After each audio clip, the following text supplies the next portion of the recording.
नमस्कार दर्शक तथा श्रोतावृन्दहरू, स्वागत छ तपाईलाई नेपाली कथाको 900औं भिडियोमा। आजको भिडियोमा पनि मैले एक थोपा पानी कथा संग्रहबाट केही कथाहरू लिएर आएको छु। कथाकार उदय कुमार प्रधानज्यूद्वारा संकलित कथाहरू एक थोपा पानी कथा संग्रहबाट। आजको लागि पहिलो कथा रहेको छ रहर। त्यो केही होइन तर भान्सा घरबाट आएको भाँडाहरू बजेका सम्मिलित बेसुरको आवाज थियो। उसले बाहिर सिकुवामा नै बसेर सिगरेटको एक सरको धुवा तानेर खुल्ला हावामा नचाहेपछि भित्तापट्टि मुन्टो बटारेर हेर्यो। भित्र भान्सा तयार भइसकेछ र श्रीमती उसलाई भान्सा गर्न बोलाउनलाई थालहरू ठिकठाक गर्दै थिए। आखिर बोलावट भएको थिएन र त्यसैले उतै घाम तापिरहेको थियो। त्यस समय उसको अघि एउटी पोथी र चारवटा ससाना चट्नाहरू चुचु गर्दै यताउति गरिरहेका थिए र ऊ भने मज्जा मानेर तिनीहरूलाई हेर्दै खरी विभिन्न प्रकारले गन्थ्यो। खरी कुनै कुनै चल्लालाई हातमा राखेर सुमसुम्याउँथ्यो। भित्रबाट बोलाहट भएपछि ऊ जुरुक्कै उठेर गयो। पोहोरसम्म ऊ भारतीय सेनाको हवलदार थियो। अहिले पेन्सनर भएर अवकाश प्राप्त गर्दैछ। सिपाहीको जात, रिस कडा छ। सन्तानको नाममा 2 छोरा र छोरी छन्। बजारमै फुपूको घरमा बस्छन्। उतै पढ्छन्। पल्टनबाट पाएको पैसाले उसले घर जग्गा जमिन किनेको छ। बजारमा बस्नुभन्दा उसले बस्ती नै रुचायो। 2 पति पत्नी बीच मेल मिलाप छ तर एउटा कुरामा दुईको विचार मिल्दैन। पति कुखुरा पाल्न शौक गर्छ, पत्नी चाहिँ कुखुराको जातलाई घृणा गर्छ। तर पतिको हटी स्वभाव अघि उसको केही चल्दैन। भात खाइसकेर उब्रेको जुठो भातमा अलिकति तातो भात हालेर उसले बाहिर ल्यायो र आँगनमा राखिदियो। चल्लाहरूसितै पोथी पनि भातमा हल्ला गर्दै वरिपरि घुमी घुमी खान आई। निकै बेरसम्म तिनीहरूले खाएको दृश्य उसले हेरेपछि रितो थाल जुठेल्नोमा राखिदियो। उसले देखेन। उसकी स्वास्नीले पछिल्लोतिरबाट घृणाले नाक खुम्चाई।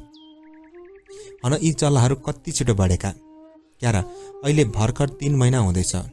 उसले आत्मविभोर भएर कार्की बुढालाई भन्यो। 5वटा चल्ला हलक्क बढिसकेका थिए।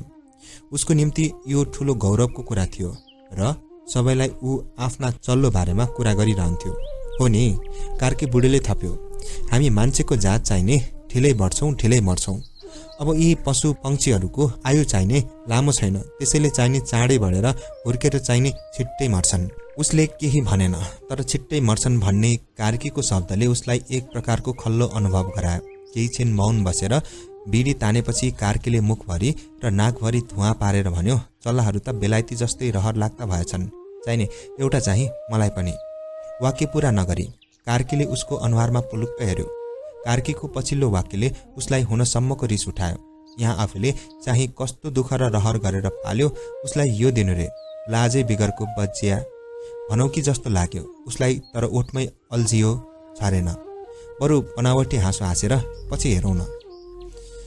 खर्साङ बजारमा 2 नानीहरूलाई भेटेर एक दिन ऊ निकै अबेर घर फर्कियो। खर्साङ छोड्दा बत्ती बल्दै थियो। बस्ती आइपुग्दा रात परिसके थियो। सुती सेतो कोट, खाकीको कमिज र खुकुरी खोलिसकेपछि उसले कानपुरे पल्टनको ठुलो जुत्ता खोल्न थाल्यो। एउटा बुट खोलिसकेपछि उसले स्वास्नीलाई सुनायो। जिते र मिनु दुवै पास पाएछन् क्या र? अब दशैंको छुट्टीमा मात्र आउने रे। दुवैको खुसीले वातावरण गरम भयो। तर त्यसलाई सेलाउन नदी उसले सोध्यो, कुखुराहरू थुनिस्? थुनिदिए तर? स्वास्नी टक्क अडी। के तर?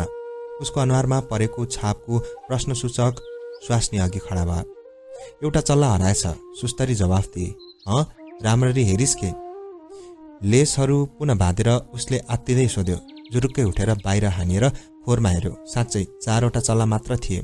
हतार हतार टर्च लाइट बोकेर छ्यापछ्याप्ती गाउँ चाह्यो। झाडी पोथ्रा पोथ्री हाड्यो तर एउटा प्वाखसम्म पाएन। निराश भएर ऊ गनगनिँदै आयो। एकछिन आफू छैन भने रातभरि उसलाई निन्द्रा परेन। लगतै पर्सिपल्ट ऊ भात खाएर बाहिर निस्कँदा एउटा चल्ला फेरि हराएछ। यसपल्ट त उसलाई साह्रै झोक चलेछ। डोलमा उभिएर कराउन थाल्यो, ए चोरहरू, मागेर लैजाओ बरु, किन चोर छौ? निकै बेरसम्म ऊ फतफताइरह्यो। कोही बोलेन। एकछिनपछि उसले बाँकी चल्लाहरूलाई डोकोले थुनेर ढुङ्गाले थिची राख्यो। निकै दिन ती चल्लाहरू थुनिए, कुनै हराएनन्। यसरी थुनिराख्यो भने त तिम्रा चल्लाहरू बढ्दैनन्, बरु कचल्टिएलान्। हप्ता दिनपछि स्वास्नीले सहानुभूतिको स्वरमा सुझाव दिए। हो त उसले सोच्यो र डोको उघारिदियो। चल्लाहरू जेलबाट निस्किन पाएका कैदीहरू चाहिँ छरिए। दिनभरि उसले चल्लाहरूको रखवाल गरिरह्यो, एउटै हराएन। 2-3 दिनसम्म उसको रेखदेखमा कुनै चल्ला हराएन। तर एक दिन साँझ पर्ने बेलामा माउले चल्लालाई बारीतिर लगेकी थिए। कुखुरा थुन्ने समयमा हेर्दा एउटा चल्ला फेरि घटेछ। केवल 2वटा चल्ला रहेछन्। ऊ हावा जस्तो हानिएर कार्कीको घर अघि गएर करायो। रिसले ऊ थरथर कामिरहेथ्यो। कार्की बुढाले उसलाई घरको भित्र बाहिर कुना काप्ची जम्मै देखाइदियो। कार्की बुढो झगडा नगर्ने स्वभावको थियो, नत्र त काटाकाट हुने। रातभरि उसलाई निन्द्रा परेन। कार्की बुढोमाथि भएको शङ्का पनि निर्मूल भयो।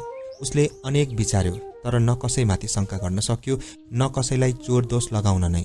अनायासै उसले सुतिरहेकी पत्नीलाई हेर्यो। अघि दिउँसो त हो कुखुराको चल्लाले भान्सा घरमा गएर मैला गरिदिँदा स्वास्नी चाहिँ गनगनिँदै थिए। चालै नपाई सुटुक्कै बेचिदिन्छु अन्त, कति दुःख पनि दिएको। त्यसो भए के उसकै स्वास्नी? तर त्यसो नहुनु पर्ने। किन हो? आफ्नै स्वास्नीलाई उसले पटक्कै शङ्का गर्न सकेन। अर्को दिन दिउँसो भात खाँदै गर्दा स्वास्नीले भने, मैले कुखुरा चोर चिने। को हो त्यो? उसले जङ्गिएर सोध्यो। परको घिमिरे। त्यो घिमिरे? भात काटेर ऊ उठ्न खोज्यो। होइन हौ, घिमिरेले, त्यसको बिरालोले। यसरी स्वास्नीले रहस्य फोरी। त्यसपछि ऊ ढुङ्गा लिएर ढोग्न थाल्यो, तर बिरालो देखिएन। केही दिनसम्म त न बिरालो नै देखा पर्यो, न त चल्ला नै हरायो। एक दिन उसले थाहा पायो, जहाँ बसेर ऊ बिरालो ढुक्दो रहेछ त्यसकै पछिल्लोतिरको झ्याङमा बिरालो लुक्दो रहेछ। तर बिरालोलाई हिर्काउन ढुङ्गा उजाउँदा नउजाउँदै बिरालो बेपत्ता भइसक्थ्यो। अर्को दिन खाना खाँदा दिउँसो बाहिरतिर च्याक गरेको मात्र सुन्यो। जुठै हात लिएर उसले गतिलो ढुङ्गा टिपेर पलाकपुलुक चारैतिर हेर्यो। पर एउटा कालो बिरालोले रातो चल्लालाई चेपेर लाँदै थियो। रिसले अन्धा भएर उसले त्यो ढुङ्गाले बिरालोलाई जोडले हिर्कायो, तर बिरालो चल्लासितै घरको छेपमा हरायो। ढुङ्गा बत्तिएर घरको छानामाथि गयो। रिसले ऊ पागल बनिसकेको थियो र झन् बिरालोलाई मार्न नसकेकोमा अर्को ढुङ्गा टिपेर स्वयं भुतभुताउँदै ऊ अघि बढ्यो। उसलाई देख्न साथ घिमिरे उफ्री उफ्री कराए, ए पापो अन्धा, तेरो आँखा फुटेको थियो र ढुङ्गा चलाइस? ऊ वाल्ल पर्यो, तर कुरा नबुझेकोमा रिस दोब्बर बढ्यो। केही भन्न उसले मुख मात्र बाएको थियो। झट्टै उसको ध्यान घिमिरेको स्वास्नीतिर गयो, जो खुट्टा समातेर अल्लारी अल्लारी रोइरहेको थिए। उठको घिमिरे उसलाई कुटल्न जस्तो गरेर उफ्रन र बम्कन थाल्यो। झोकमा ऊ पनि कराए, सुनिस, तेरो बिरालोले गर्दा क्यार मेरो रहर लाग्दा चल्लाहरू सखाप भए। पाल्न जानेको थिइस् त, क्यार घिच्न पनि दिनुपर्छ। त्यो पशुलाई मैले सिकाएको थिएँ र तेरो चल्ला खान? त्यसले बिगारै गरेको भए त मलाई भन्नु पर्दैन? हो त, उसले घिमिरेलाई भन्नुपर्ने थियो, तर ऊ आफू सानो हुन चाहँदैन थियो र एक्कासी उसले घिमिरेलाई गाँच्न पुग्यो। हल्ला सुनेर गाउँलेहरू जम्मा भइसकेका थिए। सबैले दुईजनालाई एक एकतिर तान्न थाले। बल्ल बल्ल दुवैलाई सम्झौता गराएर छुट्याए। ऊ घरतिर लाग्यो। घिमिरेकी स्वास्नीलाई त केही भएन। उसको मनमा नाना प्रकारका विचार खेल्न थाले। धन्य, खुट्टामा लागेछ। टाउकोमा लागेको भए अनायासै उसको ध्यान खिच्यो त्यही कालो बिरालोले, जो चल्ला खाइसकेर ढुक्कै घुमी हिँड्दै थियो। उसले ढुङ्गा टिप्यो, तर बिरालो त्यही कता हरायो। रिसले उसले कस्सेर ढुङ्गा समात्यो। ऊ घर छेउ आइपुगिसकेको थियो। उसकी स्वास्नी नानीहरू लिन बिहानै खरसान गएकी थिए। ऊ चाहिँ कुखुराको रखवाली गर्न घरै बसेको थियो।